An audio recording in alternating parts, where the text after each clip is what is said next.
Good morning, শুভ সকাল। সবাইকে অবিরাম ভালোবাসা। বর্তমান বৃষ্টির এখন নেই, হালকা হালকা মেঘে মেঘে বৃষ্টি হবে।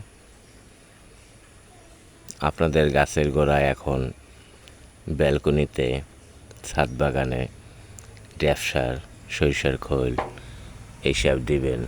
দিলে গাছের গ্রোথ খুব সুন্দর। এখন নূতন করি ছাড়ে, গাছের ঢাল ও শক্তর প্রয়োজন, তার জন্যে তার খাদ্য প্রয়োজন।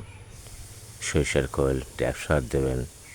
যেসব গাছে কালো আবরণ পড়ে, শ্যাম্পু বা সাবান গলাইয়া স্প্রে করে দেবেন, তাহলে ভাইরাস মুক্ত হবে। সবাইকে ফুলের শুভেচ্ছা। আমার ফ্রেন্ডস সবাই ভালো থাকবেন, সুস্থ থাকবেন, সবাইকে ভালোবাসা দেবেন। Thank you.